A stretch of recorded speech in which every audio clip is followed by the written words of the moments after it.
Hey, this is David Kid Cash, and you're listening to Chair Shots to the Cranium podcast, and you're a dumbass if you don't.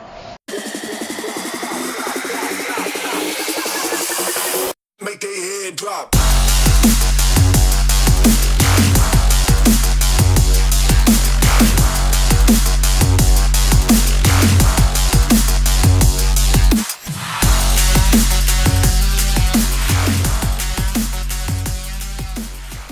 Hey, what is up, everybody? Welcome to another episode of Chair Shots to the Cranium. I am your host, Stephen Goforth. Before we get into this episode, I'd like to remind all of you to go follow us on Instagram and on Twitter.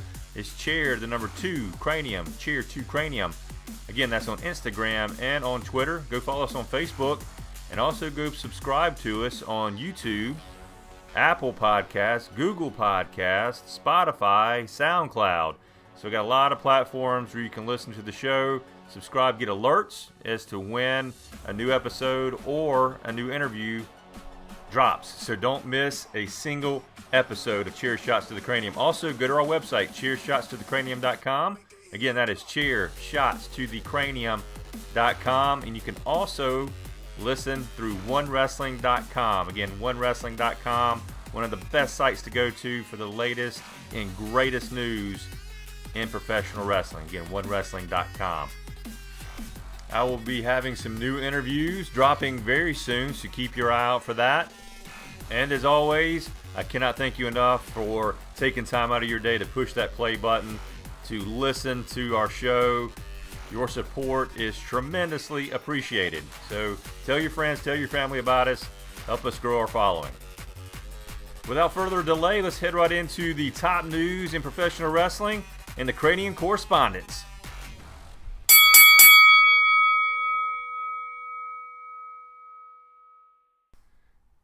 Alright, so I have a lot of topics and opinions on my Cranium this week. Let's jump right into it. Cody versus Dustin, Double or Nothing, coming up May 25th. You know, in the back of my mind, I kind of felt like this was going to happen. It's been rumored for a while. Dustin shot the rumors down, saying don't believe what you hear on the internet. Did a great job of playing that down. And maybe at that time, there was no interest and no talks of them having a match together. But it's official now. Brother versus brother, Cody versus Dustin. And Dustin said goodbye, as many of you know already, to the Goldust character. I was a little sad about that. Goldust has been around for a very long time. He has done a fantastic job with that character, but he's done. No more. I don't blame him. It's time to move on, time to start something new. And clearly Dustin is heading towards the end of his career, and he wants to do something different. So kudos to him. And it takes a lot of guts to reinvent yourself, I should say. Reinvent yourself.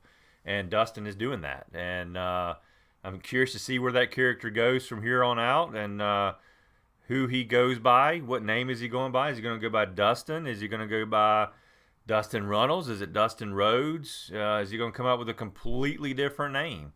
So we shall see on that. So Dustin versus Cody, Double or Nothing. You know, I don't know that I'm super, super excited about the match. I was kind of hoping that whatever's going on with Dean Ambrose, who knows with that, and I'll get into that a little bit later. I was hoping maybe he was going to make a jump to AEW, or if it was someone else going against Cody. But if you remember several episodes back that I did, I kind of mentioned the rumor that Dustin would play in perfectly here, and he has. So we'll see what kind of match we end up with on that, and I hope they bring the house down. I hope it's a fantastic match between the two of them. I think we've seen a little bit of this before with Goldust versus Stardust back in WWE, and they should put on a great show. So we'll see what happens. Cody versus Dustin, again, at Double or Nothing. Kairi Sane and Asuka as a tag team. Man, I am loving this. I love this tag team. Thank you to whoever come up with this, whether it was Paige, whether it was somebody in WWE Creative. I love it. I think they're a great team. And I can't say it enough. Love the insane elbow off the top rope. Addison and I have talked about that on past shows. Kairi Sane delivers one of the best elbows from the top rope. I just love both of these ladies. I think they're a perfect tag team. They got the gear going on. They're matching there. I cannot wait to see what they bring to professional wrestling, and especially the women's tag team division. Wouldn't doubt it if they had the tag team championships around their waist very soon. And if they didn't, it doesn't matter. They don't really need them. They're already awesome. So again, Asuka and Kairi Sane, watch out. They're going to be an explosive tag team. I want to talk a little bit about Raw this past week. A lot of things happened on Raw this past week, and we saw AJ Styles and Seth Rollins solidifying their match in Money in the Bank. I'm really happy about this. I was really hoping that we would see these two against each other at Money in the Bank. They're going to put on a fantastic match. These two guys are the best in the business right now as far as I'm concerned. And I'm kind of torn on this, I'm going to be honest with you. When we do the Money in the Bank predictions, I have absolutely no clue who I'm going to predict in this match. I like both of them. But Seth Rollins, he deserves to have that Universal Championship around his waist. I think he's going to be a great champion. But, man, I sure would love to see AJ Styles with that belt around his waist as well now that he's on Raw. So I can't wait for this match. Sami Zayn's promo with the pictures of where he went, where he traveled while he was out, that was freaking hilarious. Sami Zayn is extremely entertaining to me right now. Keep Sami Zayn on there for 30 minutes talking, and I'm happy. He really knows how to get that crowd riled up, and he just does a great job of it. I love the fact that he is anti-fans. You know, the fans are the problem. You're the problem, he says. And, you know, it's a way to push the buttons of people like you or people like me and say, you know, makes you want to boo him. And that's the whole point. He's getting a reaction, and he's being a fantastic heel right now. And I cannot wait to see how this continues to develop and what else he has up his sleeve.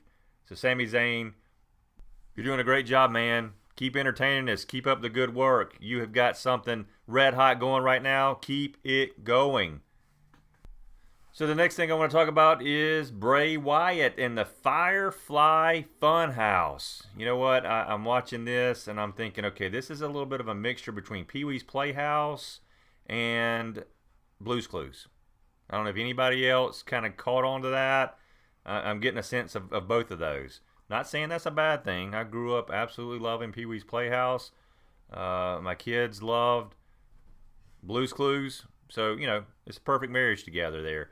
I don't think this is where we're going to see Bray Wyatt's character end up. I think there's something else going on here. Don't know what that is, but clearly something else is going on. He, you know, it's hard to say, but it's different, and it catches my attention, and I laughed about it, and I stayed glued to the television the whole time it was on. So you know what? It's doing something right. So Bray Wyatt, you know, I'm curious to see how he does in the ring.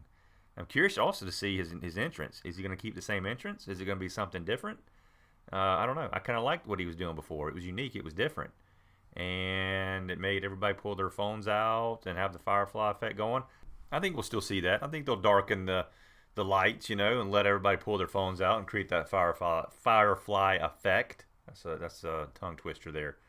Firefly effect. Say that 5 times fast. I don't think I can do it. All right, so Bray Wyatt.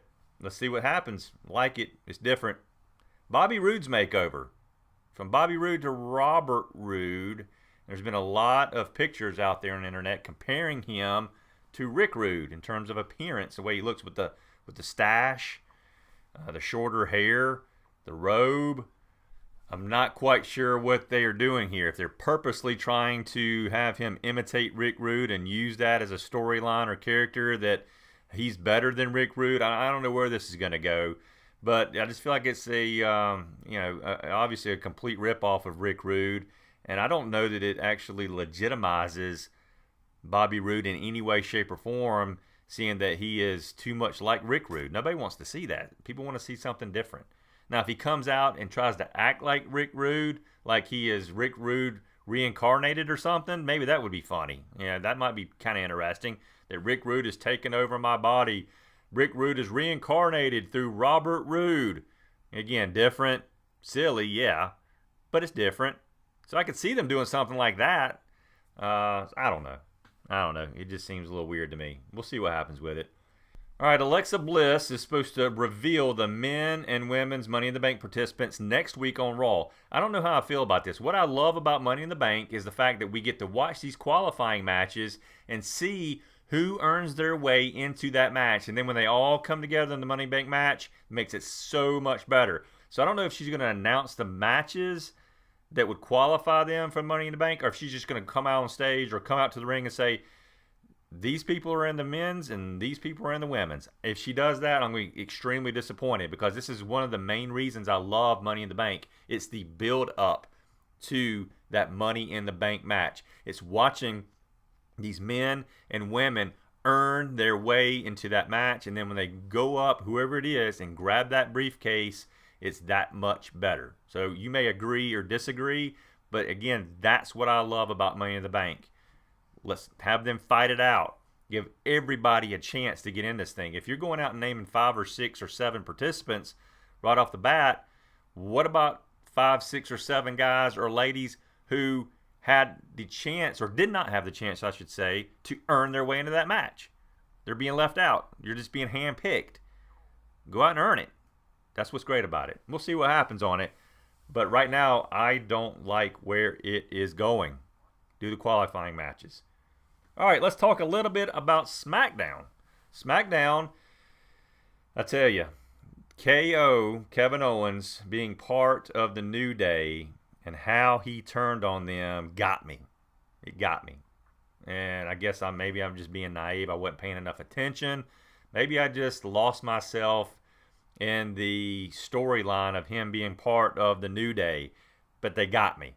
And when it happened, of course, you weren't too surprised. Oh crap! Yeah, that's Kevin Owens right there for you. But again, I just didn't see it coming, and I like that. I like the fact that, call it naive on my part, call it the fact that I wasn't paying attention, whatever you want to call it. But I like the fact that I was surprised by that attack, because I really bought in to his New Day participation, the honorary member of New Day, and I'm really digging a match between him and Kofi, and I'll be super excited to see. Don't get me wrong, I love the fact that Kofi is a champion. I think it's long overdue, and he's phenomenal.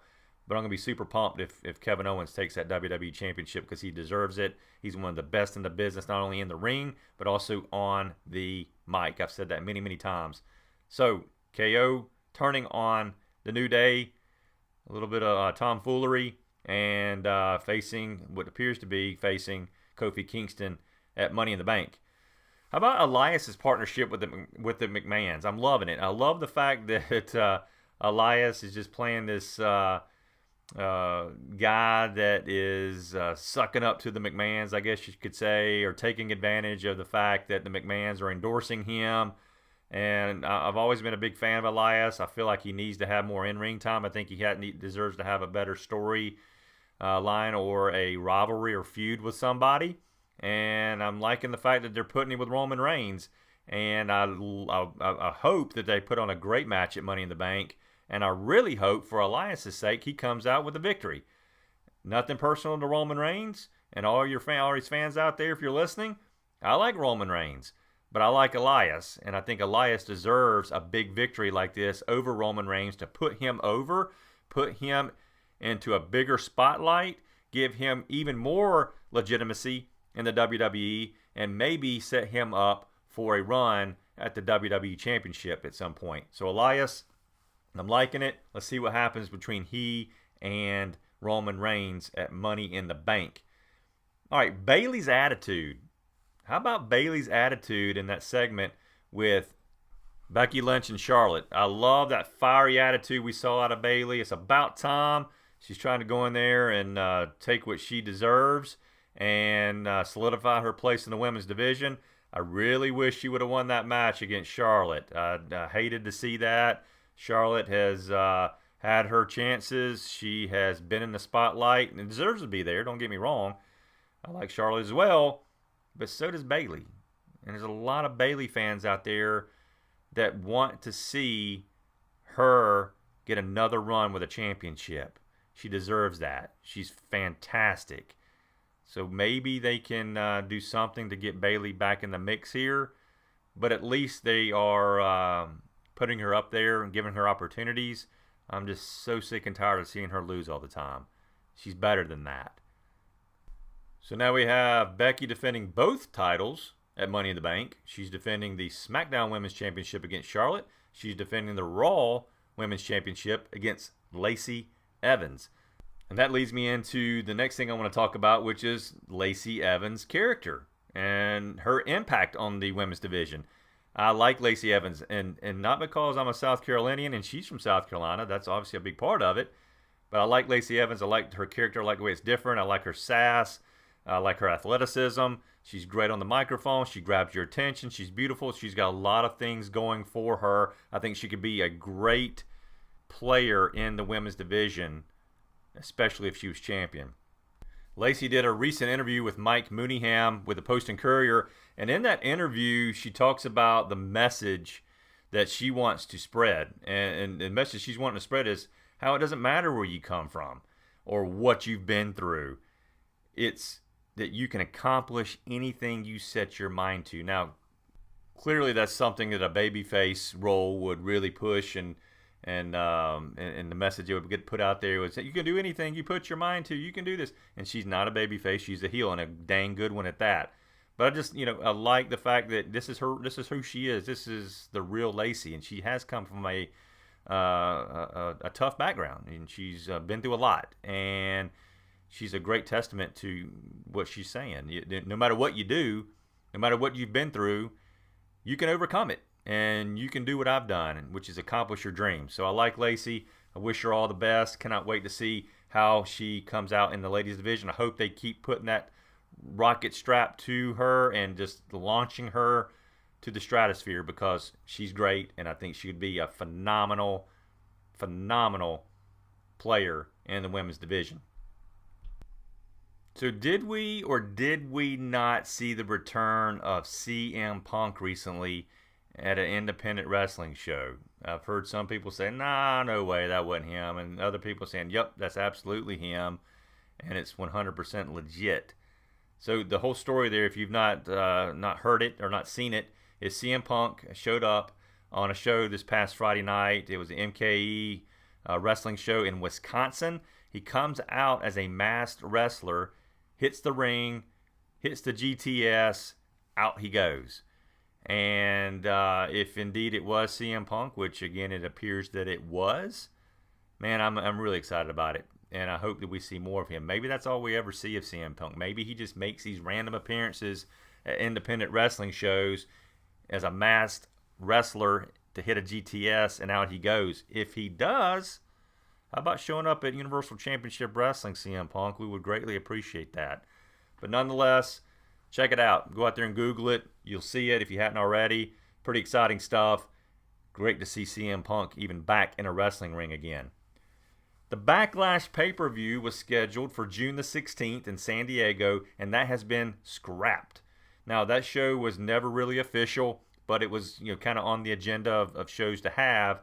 So it has been scrapped, and it's believed that the Saudi Arabia show for June the 7th is going to be pretty much a lock for WWE, and they wanted to go ahead and move that show to Saudi Arabia for obvious reasons. It's a gigantic moneymaker for WWE, whether you agree or disagree with it, enjoy it or not enjoy it. Listen, it's what they need to do, okay, and support it.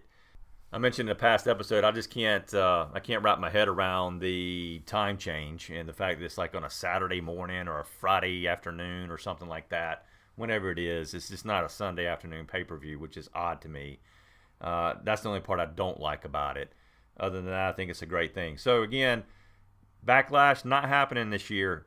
Saudi Arabia looks like it's going to take place possibly or definitely. We'll know something here soon, June the 7th. Ronda Rousey had successful surgery. I mentioned on an Instagram post that she was going in to have some surgery on her hand. Injury she sustained at WrestleMania. Not sure if it was broken or not. I think it was broken. May not have been broken, but it was an injury to her hand nonetheless. She went in and got a couple pins put into the knuckle of her pinky finger, which sounds like that would be extremely painful. And she is now on the mend and trying to work her way to recovery. She put a message out there, her and her husband, about her future plans. Made a statement, I should say. And they've made it widely known and obvious that they want to have a baby together. They want to create a family. And I think that's fantastic. I think it's wonderful. And she's also went on to say that she doesn't know how she's going to feel once this happens. She may look at this baby and be like, okay, there's nothing else in the world that matters to me. To heck with everything else. Or she may not. So, to say this is the last time we'll ever see Ronda in a WWE ring again performing this past WrestleMania, it's difficult to make that call. She may have a child and then decide to come back the same way Brie Bella did. So nonetheless, wish her and her husband all the best and hope that things go very, very well for them. Impact Wrestling has a pay-per-view coming up this Sunday, April the 28th. It's called Rebellion. It's going to take place in Toronto, Canada with an 8 p.m. bell time. A lot of great matches for this pay-per-view. Cannot wait to watch it. Let's start with the main event match. Let's go there. Johnny Nitro, the champion, versus Brian Cage. A little rematch. I think it's going to be a great one. And what I love about this is Lance Storm is going to be the special guest referee for the match. I think that's going to be outstanding. Cannot wait for that match. Gail Kim coming out of retirement to face Tessa Blanchard. One hell of a match this is going to be. I may be wrong on this one, but man, what a dream match. Gail Kim versus Tessa Blanchard. Don't want to miss that one. The tag team champions, the Lucha Brothers versus LAX. Taya Valkyrie, the women's champion, versus Jordynne Grace. And again, if you have not listened to my interview with Taya Valkyrie, go check it out as soon as you finish listening to this. It was a fantastic interview with Taya. She is one of the best in the business, a true professional, a sweet person, and just unbelievable in the ring. So make sure you go check out the interview I did with Taya. And I think her match with Jordan's going to be a good one, but I think she retains that championship. Rich Swann, the X Division champion, defending it against Sami Callihan. Again, should be one hell of a match. So a great pay-per-view that Impact Wrestling has put together. So make sure you do not miss that.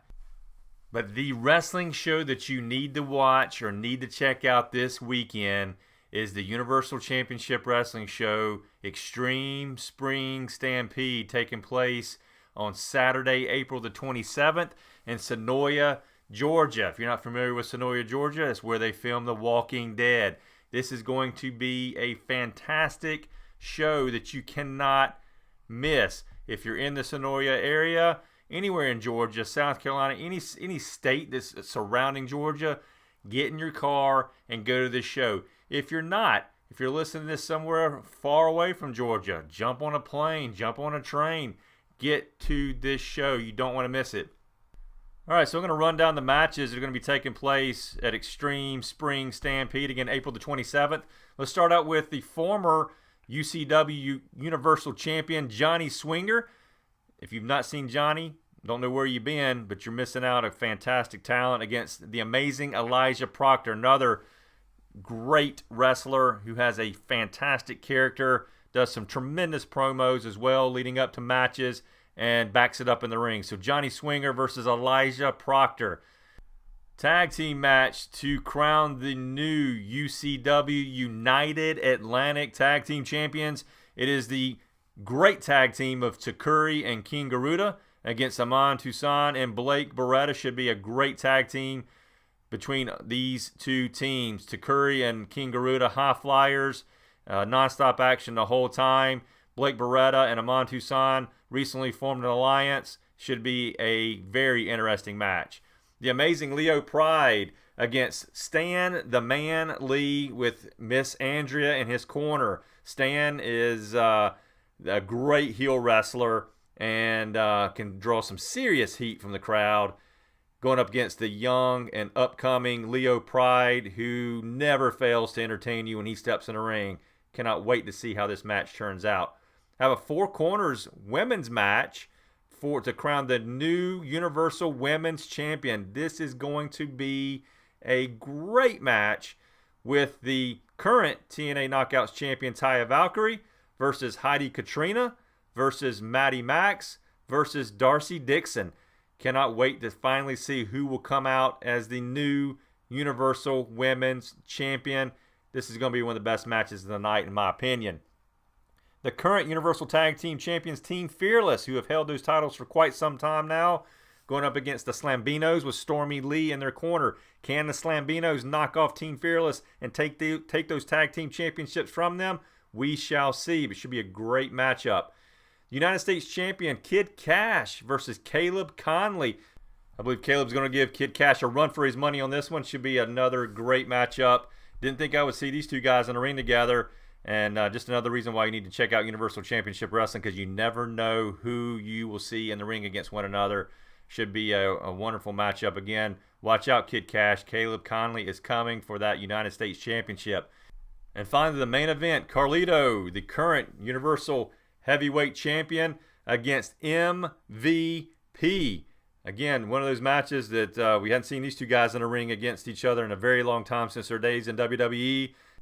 Will MVP walk into Sonoya, Georgia, and beat Carlito to take his Universal Championship away from him? Time will tell. Go buy your ticket and find out. The suspense is killing me. Cannot wait for this match to take place. Cannot wait for this event to take place. It's going to be a great show. They also have a show coming up in Greenville, South Carolina on May the 25th. That's Memorial Day weekend, Memorial Mayhem at the Kroc Center, downtown Greenville, South Carolina. You don't want to miss this show as well. But make it to Sonoya, Georgia. You never know what can happen in Sonoya, Georgia. Remember, this is the place where they filmed The Walking Dead. So watch out. Some Walking Dead characters could possibly show up at this show. Will it be Daryl? Will it be Grimes? Or will it be Beta with some walkers with them? Who knows? But you're going to find out by purchasing your ticket, again, to Extreme Spring Stampede Universal Championship Wrestling. You can purchase a ticket on UCWTV.com. Again, that's UCWTV.com. I've said it once. I'll say it 1,000 times. You do not want to miss the show. This is one of the best independent wrestling companies, if not the best independent wrestling company on the planet right now, Universal Championship Wrestling. All right, so it was recently announced, I think yesterday or day before yesterday, that The Undertaker and Kurt Angle have been pulled from Starrcast II. So a little bit of controversy going on. WWE did not like it, whether it was Vince McMahon or whoever it was, did not like the fact that they were participating in the Starrcast event, which is in conjunction with the Double or Nothing pay-per-view that AEW is putting on. So Undertaker and Angle have been pulled from Starrcast II. Sucks for the fans. I know there's a lot of fans probably bought tickets just to go see those two guys. Hate it for them. Hate it for Starrcast and for Conrad Thompson.